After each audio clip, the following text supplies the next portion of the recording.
Have you ever noticed something strange? There are nights when everything ended hours ago, yet your mind still refuses to stop.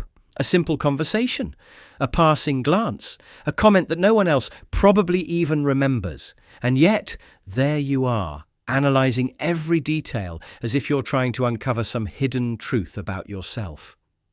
If this feels familiar, you may not be alone.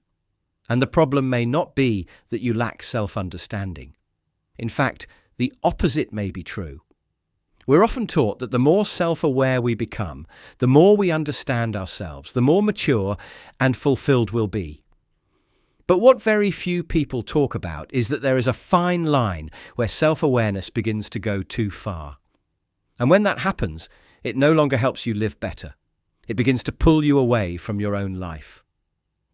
Let's explore why. The first thing to understand is that self-awareness is not always the same as self-understanding.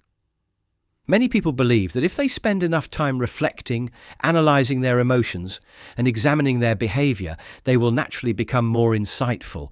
It sounds reasonable, but reality is more complicated than that. You can spend hours thinking about why you're sad, why you're anxious, or why your relationships always seem to follow the same familiar pattern. But constantly looking inward does not automatically lead to the right answers. Sometimes all it gives you is more questions. And that's a difficult truth to accept. You can spend a great deal of time observing yourself and still remain stuck in the same psychological loop for years. So what is really happening inside your mind? To understand what's happening, we need to look at a fascinating mechanism of the brain. Right now, whenever you're not fully focused on a specific task, your mind naturally turns back toward itself. It revisits the past, imagines the future, reflects on the decisions you've made, and tries to weave your experiences into a story that makes sense. That's how the brain creates a sense of who I am. Through this process, we learn from our mistakes, prepare for situations that may lie ahead, and develop a personal identity. In other words, this is not a flawed system. It is a very normal part of being human. But sometimes that system becomes overactive. Instead of passing through a few thoughts and moving on with life, the mind begins to stay there for too long. A small comment turns into hours of analysis. A passing emotion turns into an entire internal investigation. And here's the most important part. The real cause is often not the brain itself. It lies in what the brain once had to learn in order to survive. And this is where we reach a deeper layer. If constantly observing yourself is leaving you exhausted, there's a good chance this isn't a habit that developed by accident. Many people develop an unusually strong ability to monitor themselves from a very early age. They grow up in environments where the emotions around them are unpredictable. Some days, everything feels completely normal, but on other days, the atmosphere at home can change because of a single look, a sigh, or a brief comment. In environments like these, paying attention becomes a survival skill. You learn to observe, you learn to anticipate, you learn to notice subtle signals that other people often miss. The problem is that the brain does not easily let go of the skills that once helped it feel safe. Years later, even when circumstances have changed, that habit of observation is still there. But instead of being directed only toward the outside world, it begins to turn back toward you. And that's when the gift slowly becomes a burden. This is the paradox that many people fail to recognize. At first, your ability to observe helps you understand the world more clearly. You notice things that others miss. You can read the atmosphere in a room. You pick up on subtle shifts in another person's emotions. But over time, that attention begins to change direction. Instead of observing the world, you begin observing yourself. You monitor the way you speak.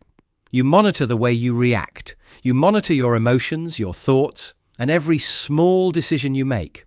It's like a security camera installed to protect a house. At first, it records what's happening outside, but one day, it turns inward and never switches off. And here's the uncomfortable truth. You're not just living your life. You're constantly evaluating your life while it's happening. But the greatest cost of that is still ahead. At a certain point, the exhaustion no longer comes from thinking too much. It comes from never truly being present in your own life. You achieve something you've wanted for a long time. But instead of enjoying it, your mind immediately begins to analyze. Do I really deserve this? How long will this feeling last? What could happen next? You meet someone who makes your heart come alive. But part of you still stands at a distance, observing, evaluating, and trying to predict every possibility before allowing yourself to truly feel. Gradually, every experience begins to pass through a layer of analysis. Joy does. Love does. Even the most peaceful moments do. It's like someone standing on the edge of a river, taking notes on the water, measuring its speed, and studying every ripple. They know a great deal about the river, but they have never stepped into the water. And perhaps that is the deepest truth in this entire story. Understanding life is not the same as living life. You may know exactly why you feel something, but that understanding cannot replace the actual experience of feeling it. So how do you step out of this loop without giving up the awareness that is already a part of who you are? This is where we need to distinguish between two things that are very easy to confuse. On one side is self-reflection. On the other is being stuck in thought.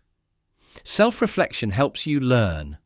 You look back on an experience, take away a lesson, and continue moving forward. But being stuck in thought is different. You return to the same problem again and again. Not to find a new direction, but to repeat the same conversation in your mind. What's interesting is that both processes can look very similar from the outside. That's why many people believe they're gaining a deeper understanding of themselves, when in reality, they're simply going in circles. And this may be the hardest truth to accept. Sometimes you're not really searching for an answer. You're looking for more evidence to reinforce an old story about yourself. If that's the case, the solution is not to think more. It's to learn how to use your awareness in a completely different way. So how do you bring awareness back to where it belongs? The first step is to stop asking, why am I like this? And start asking, what is happening to me right now? The first question often pulls you into the past. The second brings you back to the present. Next, remember that not every thought needs to be believed. Just because a thought appears in your mind does not mean it reflects the truth. And finally, allow yourself to experience more than you analyze. Not every emotion needs to be decoded. Not every moment needs to be controlled. Sometimes the most healing thing you can do is simply live through the experience. If you recognize yourself in what we've just talked about, remember this: there is nothing wrong with you.